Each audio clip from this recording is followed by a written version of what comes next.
வானத்தி ஆபீஸில் நடந்த மர்மம்.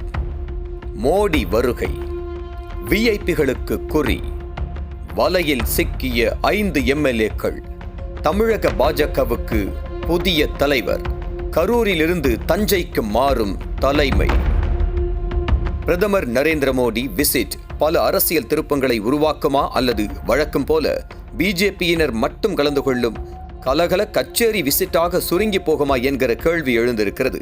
தேர்தலை ஒட்டி பாஜகவினர் மிகவும் ஆக்டிவாக இருப்பதாக ஒரு இமேஜை தங்களது தேசிய தலைமைக்கு சொல்லி வருகிறார்கள். அதிமுகவுடன் கூட்டணி இல்லை என்பதையே ஒரு நெகட்டிவான விஷயமாக தேசிய தலைமை பார்த்துவிடக்கூடாது என்பதில் தமிழக பாஜக உறுதியாக நிற்கிறது. அதற்காக ஏகப்பட்ட ஏற்பாடுகளை செய்து வருகிறது. அதிமுகவுடன் கூட்டணி இல்லாததால் தமிழக பாஜக வளர்கிறது என்பதுதான் பாஜக உருவாக்க நினைக்கும் திட்டம். அதற்காகத்தான் வானத்தி சீனிவாசன் எம்எல்ஏ அலுவலகத்திற்கு ஐஎஸ்ஓ தரச்சான்றிதழ் கிடைத்ததாக ஒரு கதையை கிளப்பி விட்டார்கள். அந்த ஐஎஸ்ஓ தரச்சான்றிதழை வானதிக்கு கொடுத்தது பாஜகவின் சமூக வலைதள பொறுப்பாளர் ஷாலு குப்தாவின் கம்பெனி. வானத்தி அலுவலகத்தில் 2023ஆம் ஆண்டு ஒரு நபர் மர்மமாக இறந்தார். வானத்தியின் உறவினரான AMK மணிவண்ணன் என்பவர் ஒரு பெண்ணிடம் தவறாக நடந்து கொள்ள முயற்சித்ததாக ஒரு புகார் எழுந்தது. இப்படி மரணம், பாலியல் தொந்தரவு என புகழ்பெற்ற வானத்தியின் மர்ம அலுவலகத்திற்கு ஐஎஸ்ஓ தரச்சான்றிதழ் எப்படி வழங்கலாம் என சமூக வலைத்தளங்களில் கேள்விகள் எழுப்பப்பட்டன. அந்த ஐஎஸ்ஓ சான்றிதழை சபாநாயகரிடமும் பாஜக தலைவர்களிடமும் மட்டும் காட்டி போட்டோ எடுத்துக்கொண்டார் வானத்தி. வானத்தியைப் போலவே நயினார் நாகேந்திரனும் பிரதமர் அலுவலகத்தை தொடர்பு கொண்டார். பிரதமரின் 27ஆம் தேதி விசிட் தமிழக பாஜகவின் எண்மண் எண் மக்கள் யாத்திரையோடு முடிந்துவிடக் கூடாது. தமிழகத்தின் தென் பகுதிக்கும் பிரதமர் வர வேண்டும் என, அவரது தொகுதியான திருநெல்வேலிக்கு மோடி வர வேண்டும் என கோரிக்கை வைத்தார். நயினாரின் கோரிக்கை ஏற்கப்பட்டது. பிரதமர் 28ஆம் தேதி திருநெல்வேலிக்கு செல்கிறார். பிரதமரை வரவேற்க திருப்பூரில் நடைபெறும் கூட்டத்திற்காக கொங்கு பெல்ட் பகுதிகளில் பொதுமக்களை திரட்டுவதற்காக பியூஷ் கோயல் மூலம் அதிமுக முன்னாள் அமைச்சர் வேலுமணிக்கு பொறுப்பு அளிக்கப்பட்டுள்ளது.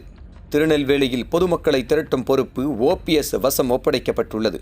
இப்படி அதிமுக கூட்டணி இல்லை என்று ஆனாலும் ஒட்டுமொத்த அதிமுகவும் நரேந்திர மோடிக்காக ஆட்களை கொண்டு வரும் வேலையில் ஈடுபடுத்தப்பட்டுள்ளனர்.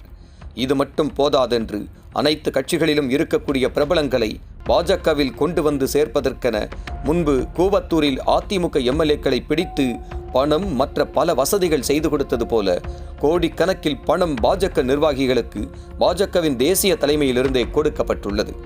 இதை எடுத்துக்கொண்டு தமிழகம் முழுவதும் பாஜக நிர்வாகிகள் சுற்றி வருகிறார்கள்.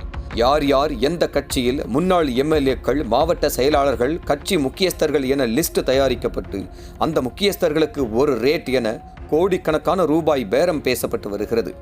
ஏற்கனவே முன்னாள் எம்எல்ஏக்கள் என 15 பேரை பிடித்து வேலுமணி ஆதரவுடன் கொங்கு பெல்ட் பகுதிகளில் திரட்டப்பட்ட அந்த நபர்கள் மிகவும் வயதானவர்கள், அரசியல் செயல்பாட்டில் இல்லாதவர்கள் என கேலியும் கிண்டலும் எழுந்தது. இந்தியா முழுவதும் பாஜகவிற்கு சிட்டிங் எம்எல்ஏக்கள் வருகிறார்கள், தமிழகத்தில் மட்டும் வயதானவர்களை சேர்க்கிறார்கள் என நக்கலான விமர்சனம் எழுந்தது. அதனால் பிரதமர் முன்னிலையில் சேரும் நபர்கள் முக்கியத்துவம் வாய்ந்த நபர்களாக இருக்க வேண்டும் என்று கவனம் செலுத்தப்பட்டு வருகிறது. அதற்காக பிள்ளை பிடிப்பவர்களைப் போல ஒரு டீம் தமிழகம் முழுவதும் அலைந்து கொண்டிருக்கிறது. சிட்டிங் எம்எல்ஏக்களாக வருபவர்கள் கட்சி தாவல் தடுப்புச் சட்டப்படி பதவிகளை இழக்க நேரிடும். அப்படி ஒரு நிலை வந்தால் அவர்கள் எம்எல்ஏக்களாக இருந்தால் எவ்வளவு சம்பாதிப்பார்களோ அவ்வளவு தொகை நாங்கள் தருகிறோம் என வலை வீசப்படுகிறது. எத்தனை கோடி ஆனாலும் பரவாயில்லை, பிரதமரின் விழாவை வெற்றிகரமாக மாற்றுவோம் என தமிழகத்தில் உள்ள விஐபிகளை குறிவைத்து அவர்களை பிரதமர் முன்னிலையில் பாஜகவில் இணைப்போம் என தமிழக பாஜக டீம் சூதாட்ட பாணியில் காய் நகர்த்தி வருகிறது. இந்த தேடல் தமிழக அரசியலில் மாற்றத்தை ஏற்படுத்தக்கூடிய அளவுக்கு 5 எம்எல்ஏக்கள் சிக்கியுள்ளார்கள். அந்த 5 பேரையும் பாஜகவில் சேர்த்தால் கட்சி தாவல் தடுப்புச் சட்டம் அவர்கள் மீது பாயாது. அவர்களில் ஒருவர் ஒரு மிகப்பெரிய தலைவர், இன்னொரு முக்கிய தலைவர் தஞ்சை மாவட்டத்தைச் சேர்ந்தவர். மிகப்பெரிய தலைவரை பாஜகவின் சட்டமன்ற கட்சி தலைவராகவும், அவரது விசுவாசியான தஞ்சை மாவட்டத்தைச் சேர்ந்தவரை பாஜகவின் மாநில தலைவராகவும் கொண்டு வர ஏற்பாடுகள் நடக்கிறது. முக்கிய தலைவரும் தஞ்சை மாவட்ட தலைவரும் எடப்பாடிக்கு எதிரானவர்கள். பிரதமர் தனது பேச்சில் பாஜக கூட்டணிக்கு ஒத்துக்கொள்ளாத எடப்பாடியையும் மறைமுகமாக விமர்சிப்பார் என்கின்றன பாஜக வட்டாரங்கள். நக்கீரன் டிவிக்கு சப்ஸ்கிரைப் செய்யுங்கள். உங்கள் ஆதரவே எங்கள் பலம். ஆசிரியர்களுக்கு நண்பனாகவும் மாணவர்களுக்கு ஆசானாகவும் திகழும் தேர்வு வழிகாட்டி ஒவ்வொரு பாடத்திற்கும் அனுபவமிக்க ஆசிரியர்களின் துல்லியமான தெளிவான விடைகள். CNC இருக்கு, தேர்வு பயம் எதற்கு? இது தீரன் பப்ளிஷிங் ஹவுஸ் விற்பனை வெளியீடு.